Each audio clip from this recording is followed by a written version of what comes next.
അടുത്തതായിട്ട് നമ്മൾ പഠിക്കുന്നത് ആൽക്കഹോൾസിൻ്റെയും ഫിനോൾസിൻ്റെയും മറ്റൊരു പ്രധാനപ്പെട്ട കെമിക്കൽ റിയാക്ഷൻ ആയിട്ടുള്ള എസ്റ്ററിഫിക്കേഷൻ ആണ്. എന്താണ് എസ്റ്ററിഫിക്കേഷൻ?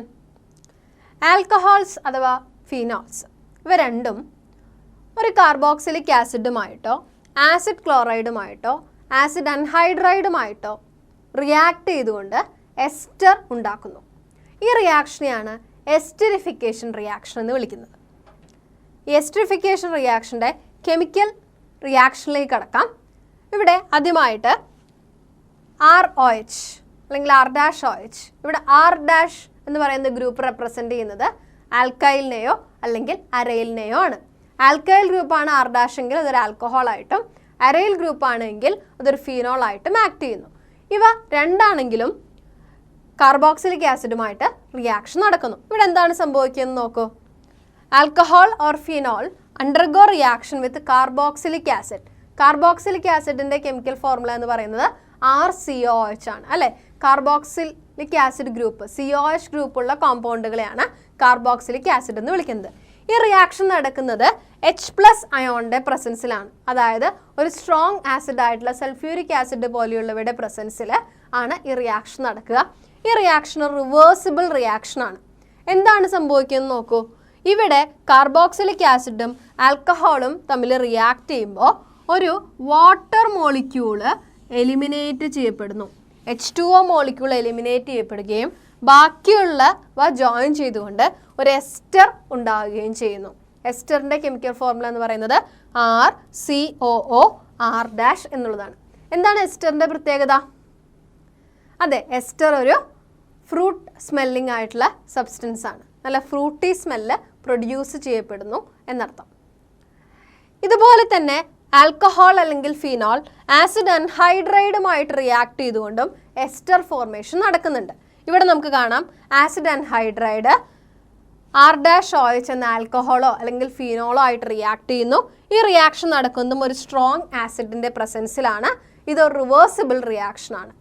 ഈ ഒരു റിയാക്ഷൻ്റെ ഫലമായിട്ട് എസ്റ്ററും അതോടൊപ്പം തന്നെ കറസ്പോണ്ടിങ് ആയിട്ടുള്ള കാർബോക്സിലിക് ആസിഡും ഉണ്ടാകുന്നു.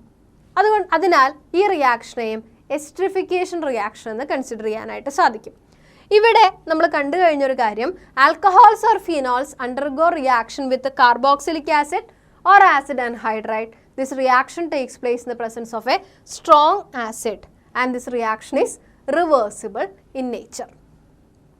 എന്നാൽ ആൽക്കഹോളും ഫിനോളുകളും അസൈൽ ക്ലോറൈഡുമായിട്ട് റിയാക്ട് ചെയ്യുന്നത് എങ്ങനെയാണെന്ന് നോക്കൂ. അസൈൽ ക്ലോറൈഡ് അതായത് ആസിഡിൻ്റെ ക്ലോറൈഡ് അല്ലേ. So RCOCl undergo reaction with alcohol or phenol. ഈ റിയാക്ഷൻ നടക്കുന്നത് ഒരു ബേസിൻ്റെ പ്രസൻസിലാണ്. ഇവിടെ ബേസ് ആയിട്ട് യൂസ് ചെയ്യുന്നത് പിരിഡീൻ ആണ്.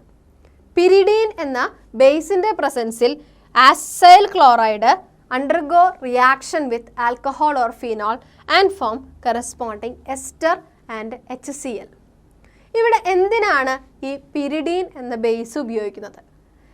പിരിഡീൻ എന്ന ബേസ് ഉപയോഗിക്കുക വഴി ബൈ പ്രൊഡക്റ്റ് ആയിട്ടുണ്ടാകുന്ന HCl എന്ന ആസിഡിനെ ന്യൂട്രലൈസ് ചെയ്യാനായിട്ട് സഹായിക്കുകയും ഇതുവഴി ഫോർവേഡ് റിയാക്ഷൻ വളരെ ഈസി ആയിട്ട് നടക്കുകയും ചെയ്യുന്നു. ഇതിനു വേണ്ടിയിട്ടാണ് ഈ ഒരു റിയാക്ഷനിൽ പിരിഡീൻ എന്ന ഒരു കാറ്റലിസ്റ്റ് ഒരു ബേസ് ഇവിടെ ഉപയോഗിക്കുന്നത്. ആൽക്കഹോളിലേക്കോ ഫിനോളിലേക്കോ അസറ്റൈൽ ഗ്രൂപ്പ് അഥവാ CH3CO ഗ്രൂപ്പ് ഇൻട്രൊഡ്യൂസ് ചെയ്യുന്ന കെമിക്കൽ റിയാക്ഷനുകളെയാണ് അസറ്റൈലേഷൻ എന്ന് വിളിക്കുന്നത്.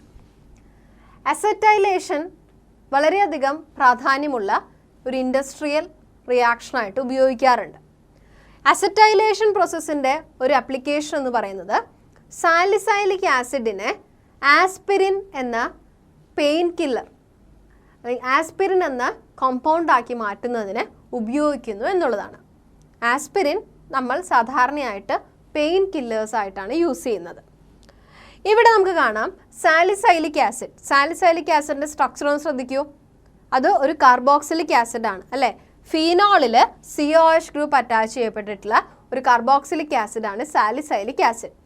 ഇത്തരത്തിലുള്ള സാലിസൈലിക് ആസിഡിനെ അസറ്റിക് അൻഹൈഡ്രൈഡുമായിട്ട് റിയാക്ട് ചെയ്യിക്കുന്നു.